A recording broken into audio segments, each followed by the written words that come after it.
Olá, seja bem-vindo a mais uma semana de ADM a Live, o nosso encontro de 10 horas da manhã aqui nas redes sociais do CRA-RJ. E hoje o nosso convidado é o vice-presidente da Associação Brasileira de Comércio Eletrônico, Rodrigo Bandeira Santos, que vai falar sobre o crescimento do comércio eletrônico durante a pandemia. Tudo bem, Rodrigo? Seja bem-vindo mais uma vez ao CRA. Bom dia, Érica. Bom dia a todos os administradores. Tudo bem? Tudo ótimo. Muito obrigado pelo convite. Vamos aí divulgar esse tema que é tão importante e se tornou muito relevante aí durante a pandemia. É verdade. Em todas as lives aqui que a gente tem falado, a gente falou muito sobre logística, a gente falou muito sobre saúde, né? E todo mundo é uma coisa assim unânime. O comércio eletrônico, quem não comprava passou a comprar, quem já comprava está comprando mais. Como é que está isso? Como é que está esse panorama, Rodrigo? Bom, os números de crescimento foram realmente nos surpreenderam e surpreenderam a todos, né? Nunca vivemos uma situação como essa antes. No finalzinho de março, começamos a identificar um aumento exponencial, né, da questão das vendas online, em segmentos inicialmente específicos, né, de farmácia, de supermercado, de pet, para num segundo momento já também imediato a gente identificar o crescimento em categorias como brinquedos e games, uma vez que as crianças estavam em casa e precisavam estar entretidas, né, e também de esporte e lazer, que são pessoas buscando, com o fechamento das academias tradicionais e mesmo restrições ao ar livre, realização de atividades físicas em casa. E hoje, aí a gente já deu uma pequena estabilizada, né? Demos uma pequena estabilizada. Quais são os segmentos que mais estão em alta ainda, ou se manteve em alta? Esse segmento se mantém em crescimento, as pessoas ainda estão com uma série de receios, dúvidas, ou mesmo seguindo orientações de não circulação, de não ida ao comércio, apesar do comércio já estar disponível para o acesso delas.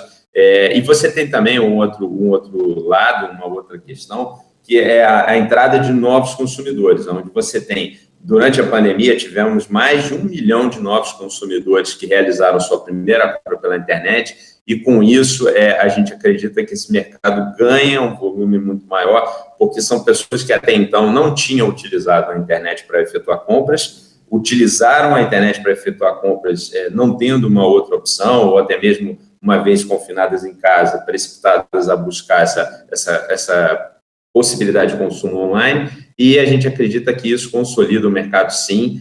Não podemos falar, obviamente, em fim de loja física, como se fala muito, a internet versus o físico, mas certamente o e-commerce se fortaleceu muito durante a pandemia. Você também tem o ingresso de empresários nesse ambiente online, porque inevitavelmente ficaram sem possibilidade de vender pelo encerramento e fechamento do comércio pelo período mais crítico da pandemia. Então, assim, a gente tem uma sustentação ainda dessas categorias que levantaram a venda pela internet. Você tem a categoria de moda avançando muito também. Então, assim, é um cenário que, para o e-commerce, foi uma excelente opção para empresários e para os consumidores, uma opção para poder consumir com segurança de dentro de suas casas.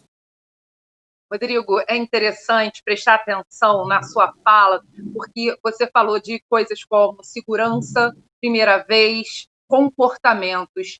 Você acha que a sociedade, pelo isolamento, pela pandemia, a sociedade está mudando, que após a pandemia vai continuar esse crescimento do e-commerce? Porque a gente sabe que o brasileiro sempre teve aquela coisa, não, prefiro pegar, eu quero sentir, né? Eu quero pegar o tecido, eu quero pegar a fruta, quero sentir uma coisa muito tátil, né? Você acha que a sociedade está reaprendendo a consumir com esse isolamento? Eu acho que, na verdade, todos nós estamos reaprendendo a viver, né? Então, a questão da consolidação do online, ela demonstra que, primeiro, lojas não têm limites, então elas podem vir a vender para estados onde elas não têm uma presença no comércio regular, de shopping, de galerias de rua. E, além disso, você tem um outro fenômeno, que é esse primeiro contato desse consumidor, que até então desconhecia a internet como possibilidade de local para consumir. Ele utilizava a internet como canal de comunicação, ele utilizava a internet como redes sociais, mas nunca para consumo de produtos. E a partir do momento que você dá o primeiro passo, né, você vê que não é um abismo, não é um buraco negro, você compra, recebe e utiliza o produto, né, você abre um rol de possibilidades, né, juntamente também com o rol de empresas que antes não atuavam no e-commerce e agora necessariamente estão atuando no e-commerce. É claro que você tem que embarcar junto com isso qualidade de serviço, qualidade de atendimento, seja no online, seja no físico. As pessoas estão buscando serem bem atendidas, então, se você não embarca essa experiência junto, principalmente numa primeira experiência, a pessoa certamente declina da possibilidade de consumir online. Falamos das compras, né? Agora vamos falar das vendas. Como você disse, muita gente entrou nesse mercado, gente que nunca imaginou entrar, acabou entrando por necessidade. Quais são os principais cuidados, quais são as principais características que um empresário, que uma pessoa jurídica precisa ter para entrar bem no mercado online, de comércio online? Bom, tudo bem que durante o período da pandemia, muitos não tiveram, uma grande, considerável maioria não teve tempo de se planejar, de prever essa entrada, até mesmo porque esse ingresso no mundo online já era um adiamento que acontecia ano após ano, os empresários, muitos adiam isso, não, vou deixar para depois, o comércio regular está vendendo, não conheço bem como funciona, etc. e tal. Na pandemia é pronto e agora, não tem muito o que fazer, não houve tempo para o planejamento, ou era ficar fechado, ou era vender de alguma maneira, seja pelo WhatsApp, pelas redes sociais ou online. Então, acho que assim, tudo passa, obviamente, por planejamento. Agora que a gente está conseguindo retomar, de certa forma, algumas rotinas do cotidiano anterior, é importante pensar no planejamento dessa empresa que ainda vai entrar, se for o caso, das empresas que já estão, né, como elas entraram, como elas lidaram com essa primeira demanda de consumidores, né, prazo de entrega, produto disponível, produto indisponível, troca, a relação é diferente. Então, acho que, assim, inevitavelmente passa por planejamento, uma consultoria especializada, seja na contratação de profissionais, na contratação de empresas que façam esse acompanhamento e gestão enquanto essa empresa está ingressando no mercado. É uma oportunidade para todas as empresas, a internet tem isso, né? Você pode comercializar do alfinete ao foguete, então é uma oportunidade única e as empresas precisam entender que estar online vendendo é estar aberto 7 dias por semana, 24 horas por dia, para o Brasil inteiro e, quem sabe, até para o mundo. Você falou do alfinete ao foguete, me lembrou não, uma coisa que eu já venho pensando, que no ramo alimentício, né, que eu acredito que tenha sido uma coisa assim, que ficou muito forte durante a pandemia e meio que igualou, entre aspas, o grande e o pequeno. As grandes cadeias já entregavam, os pequenos já entregavam, e agora eles se parelharam. Foi mais ou menos isso que aconteceu. Como é que está essa área alimentícia? E tem que ser uma coisa rápida para a carne não estragar, para o iogurte não apodrecer, né? Você teve num primeiro momento, o setor do supermercado sofreu bastante com essa questão das entregas, da logística, porque eu acho que, assim, falando do setor como um todo, e aí, como pegando o gancho que você falou do supermercado, quando você tem uma condição normal de vida no Brasil e no mundo, e você tem uma data comemorativa que induz as pessoas ao consumo, por exemplo, Dia dos Pais agora, você tem um período em que se iniciam as consultas e compras na internet, um período em que isso termina, porque aí é a viagem, a partir daí é a viagem do objeto até a casa do pai, a casa do consumidor, enfim. Isso tem início, meio e fim, isso é planejado, é uma data já marcada, se começa o ano sabendo que nesse período tem uma concentração de vendas para aquela data, se esse for o ramo de atividade da empresa. O que a gente viveu foi um movimento semelhante ao Black Friday, dos dias, durante um período de mais de 2 meses. Ou seja, as empresas, elas tiveram que aprender a vender muito, durante muito tempo, e com menos gente trabalhando, porque você tem uma tomada de decisão de afastar pessoas dentro do grupo de risco, você tem pessoas doentes que são afastadas imediatamente, você tem redução de jornada, você tem redução até mesmo na jornada de toda a cadeia, transporte, o que é tecnológico e eletrônico não sofre tantos impactos, porque tem a mão da máquina e menos a mão do homem, mas o que tem a mão do homem precisou se readaptar a um volume, tamanho nunca visto, durante um período também nunca visto. Esse período foi de mais de 2 meses. E aí você olha para isso, mesmo com problemas pontuais, setor do supermercado, setor de farmácias e até outros, a pronta resposta do mercado foi muito positiva, porque alguns problemas começaram a acontecer já no final de maio.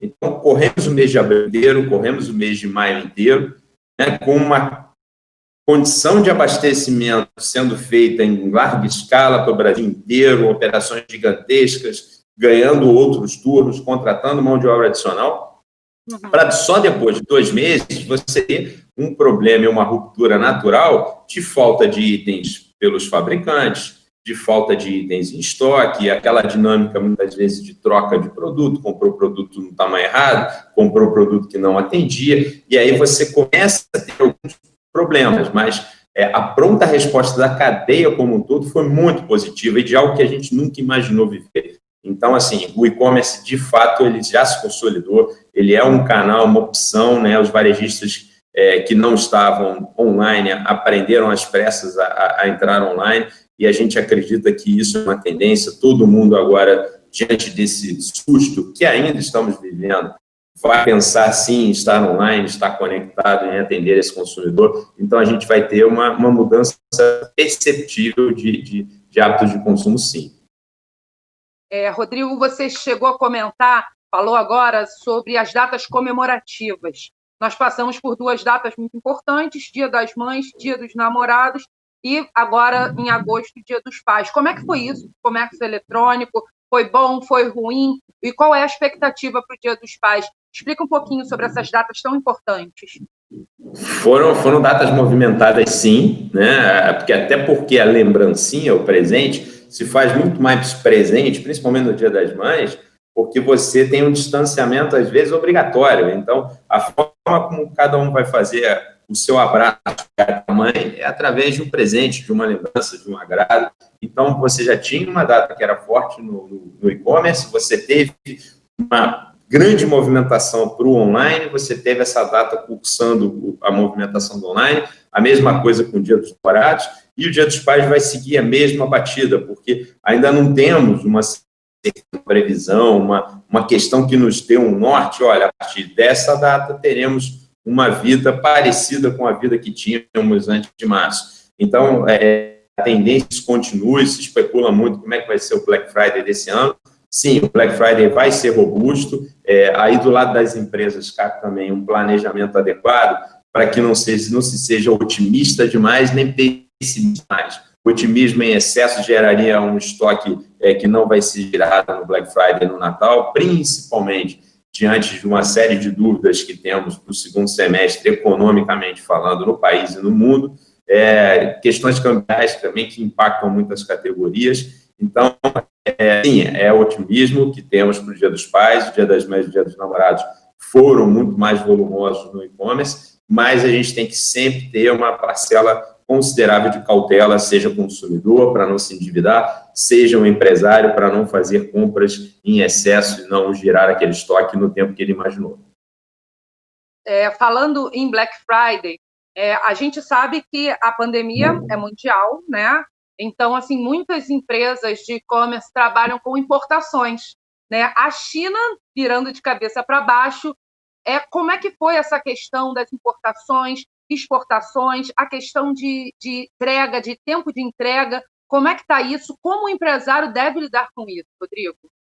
Bom, é super importante você ter cautela nesse aspecto também, né? Pensando do Brasil para fora, os Correios, de forma prudente, suspenderam algumas operações internacionais do Correio Exporta Fácil, o que é extremamente aceitável, porque é natural, muitas vezes, que se bata no Correio, porque o Correio é o Estado. Mas o Correio, cabe dizer que o Correio é a única transportadora que entrega em lugares que nenhuma outra transportadora entrega. Então, se a gente parte do pressuposto que o e-commerce é uma coisa que vem para democratizar essas compras, que vem para atender áreas mais distantes, menos favorecidas da oferta de produtos e serviços, o Correio é fundamental, né? E fez o seu papel fundamentalmente, tendo aí uma cautela de afastamento de grupos de risco, Problemas pontuais acontecem com os Correios, com as transportadoras privadas, com os Correios apenas noticiado, porque é uma maneira que, às vezes, tem de se bater no governo que está naquele momento, da imprensa ir contra o governo, etc. E tal. Mas ele cumpriu o seu papel, assim como toda a cadeia do e-commerce. Nessa questão das compras de importados e na exportação, é importante ter atenção ao prazo, é importante se antecipar, se esse for o caso, levando em consideração que podem haver imprevistos. Situações podem mudar no país de origem dessas mercadorias e também no país de destino, na entrada dessas mercadorias no Brasil. Então, é importante ter cautela, sim. Não vale a pena colocar todos os ovos na mesma cesta. É importante também pensar em alternativas de vendedores locais, até mesmo para ajudar a economia brasileira, até mesmo para fomentar isso junto à indústria nacional. Então, cautela, programação e não fazer todas as apostas num único caminho. A programação, o planejamento é coisa do administrador, né? O administrador tem que ficar ligado nisso. E, Rodrigo, a mão inversa disso, eu não sei, eu queria até a sua explicação, se faz sentido, se faz alguma mudança para o comércio eletrônico brasileiro a questão de muitos produtos não estarem entrando em países europeus ou nos Estados Unidos, né? Existem muitos países não estão permitindo a entrada nem de pessoas nem de produtos. Isso faz diferença para o comércio eletrônico brasileiro? Como lidar com isso? O comércio eletrônico, talvez na categoria, no segmento de B2B, que é a empresa vendendo para a empresa, talvez faça diferença, sem dúvida. Para consumidores finais que adquirem produtos de sites do Brasil, existem limitações, essas limitações são de conhecimento geral, como você mesmo falou, mundial. Então, assim, é notório e de conhecimento público para todos que estamos vivendo uma situação extremamente diferente.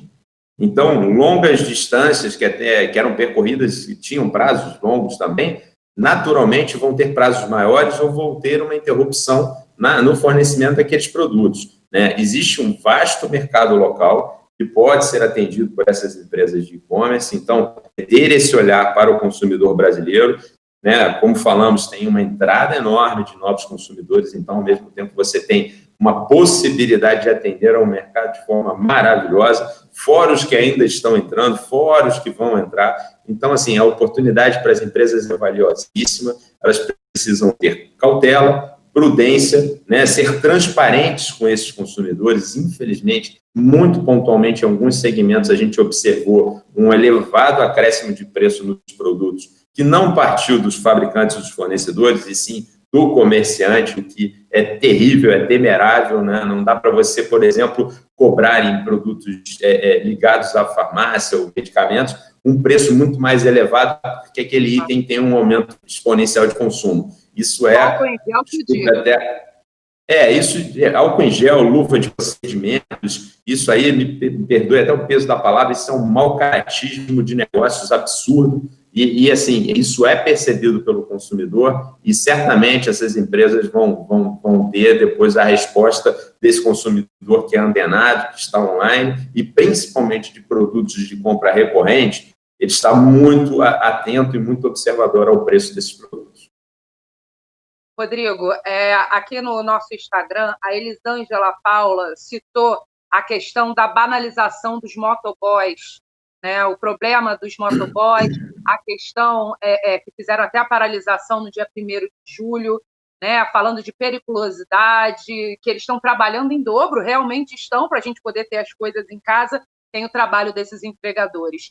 Como lidar com isso corretamente no mercado de e-commerce? O que a ABECOM preconiza nesse sentido? Bom, vamos lá.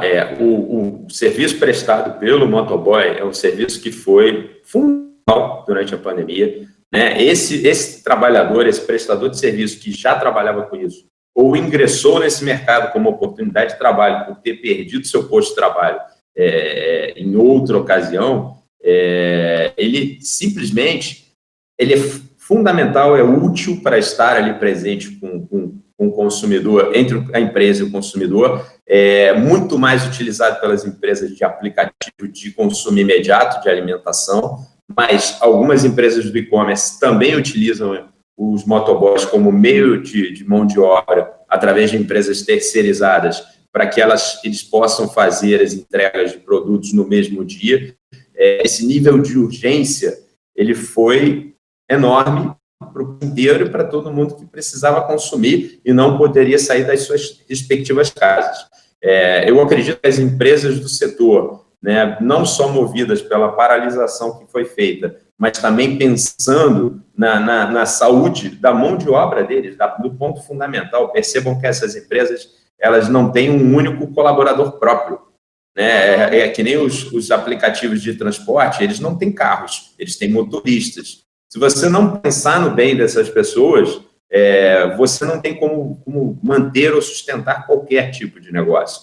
Então, eu acho que assim, o Brasil também tem uma relação trabalhista que é muito delicada, muito sindical. Isso não acompanha o que acontece mundo afora, a velocidade das relações de trabalho. Então, eu acredito que é um equilíbrio.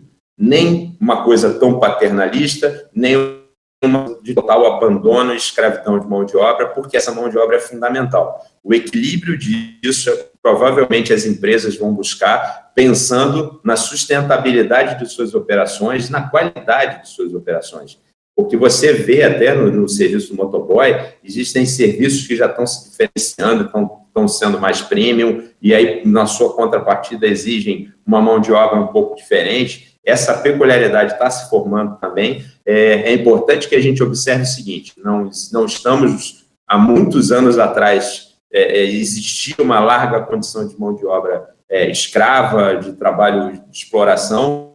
Caminhamos para um onde não cabe isso, onde as relações trabalhistas precisam ser de respeito, sejam elas CLTistas ou de PJ com PJ, mas é importante também observar o seguinte: essas empresas nunca irão buscar o pior, porque é o nome delas que está indo para a ponta final, né, através desse colaborador, e elas sabem da importância desse colaborador. Então, acredito que chegaremos a uma harmonia nesse ponto. Empresas que consideram essas vidas importantes, assim como qualquer vida, como qualquer mão de obra, né, qualquer cidadão brasileiro, e pessoas que entendem que esse trabalho é um trabalho com uma escala de horário muito puxada e ingressar ou não ingressar nesse trabalho. Mas a gente acredita que isso vai chegar num ponto de harmonia, sim. Não é interesse de nenhuma grande empresa ter seu nome vinculado à exploração de trabalho, à perda de vidas. Então, assim, o mundo é outro. O mundo não é um mundo em que se ganha produtividade açoitando pessoas, meio que, né, metaforicamente. É um mundo em que você ganha produtividade enquanto as pessoas se sentem parte do negócio, sentem a importância do papel que elas estão ocupando. Então, eu acredito que a gente caminha para uma harmonia geral, sim. E como você falou, a sociedade, o consumidor, ele também está preocupado com isso. A partir do momento que eu sei que determinada empresa não tem uma relação trabalhista correta com seus empregadores, o consumidor também deixa de consumir. Né? Então, tem que ter esse diálogo, né? Sem sombra de dúvida, mas eu acho que essa busca ela tem que ser de todos os lados, né? Porque o consumidor, né, todo consumidor também é um eleitor. Infelizmente, nós temos uma memória curta. Então, empresas que já foram noticiadas como empresas explorando trabalho informal de crianças e escravas continuam aí vendendo seus produtos. Então, é porque existem pessoas que continuam consumindo. Então, eu acho que assim, a gente tem que buscar harmonia, se adequando a uma modernidade. Para o Brasil, de novo, a pronta resposta do setor foi boa, mas a entrada e a adaptação de uma grossa maioria foi abrupta, foi do dia para a noite. Então, assim, é necessário que se capacitem pessoas, é necessário que as pessoas entendam que elas podem existir numa legislação moderna, que se busca numa condição previdenciária moderna também, né? E não numa situação em que a pessoa pela vida inteira sustentada pelo Estado, porque essa pessoa precisa ganhar conhecimento através da educação, através da capacitação, para que ela avance. E eu acho que esse é o objetivo que todos devemos ter, empresas, enfim, capacitar pessoas, tornar pessoas produtivas, inteligentes, porque se inteligentes e produtivas e capacitadas também são mais críticas e assertivas em todas as decisões que tomam na vida, política, social e profissional. Rodrigo, para a gente fechar esse papo, vamos trabalhar com futurologia. Ninguém sabe o que vai acontecer, se vamos ter uma nova onda, quando vamos sair dessa, mas o que você espera, o que você vê do mercado de comércio eletrônico do Brasil nos próximos anos, né? Porque o que vai acontecer, o que está acontecendo agora, vai ter reflexo nos próximos anos. O que você aguarda, o que você espera? Eu acredito que, assim, continuaremos crescendo, já passamos por governos diferentes, decisões diferentes, crises diferentes, continuamos crescendo a 2 dígitos. É muito difícil você comemorar crescimento diante do que a gente está vivendo agora no Brasil e no mundo, porque a gente tem um assunto muito mais trágico aí de pano de fundo, mas acredito sim que o e-commerce cumpriu um papel muito importante durante a pandemia e que ele se consolida para muitas pessoas. Que a gente pode imaginar é que esse consumo vai se tornar cada vez mais portátil, ou vai cada vez se entrosar mais no nosso dia a dia, no nosso lazer, no nosso cotidiano. Então, as pessoas vão estar assistindo um programa e vão estar comprando coisas durante uma programação de TV, durante o exercício de jogar um videogame. Isso já é realidade. Então, assim, cada vez mais um lugar de consumo não vai ter um lugar físico, fixo, né? E as lojas físicas precisam entender que elas têm um papel fundamental, nunca perderão sua importância, mas elas precisam ser complementares, né? No momento, principalmente agora de pandemia, a gente não poderia deixar de falar disso para concluir, em que o setor de moda fica impedido de ter cabines e provadores, né? Tem que se agir com inteligência, tem que se agir pensando no consumidor que muitas vezes quer pegar, como você falou, na mas quer receber essa roupa numa caixinha em casa. Então, é preciso investir em sistemas, é preciso investir em administração do negócio. Se você administrar seu negócio com uma cabeça de um amanhã, certamente a sua empresa vai passar por essa crise de uma maneira melhor. Eu sei que eu falei que a gente ia terminar, mas é que surgiu uma pergunta muito interessante aqui agora no nosso Instagram, da Luísa Martins. Ela está perguntando se você vê esse momento como oportunidade para o surgimento de novos negócios e startups. Como é que você vê? Você acha que esse é o momento para fazer esse tipo de negócio? Ou iniciar? Sem sombra de dúvidas, Luísa, porque muitas empresas já cresceram durante a pandemia na oferta de serviços, e assim, na dor do consumidor, muitas vezes se cria um negócio.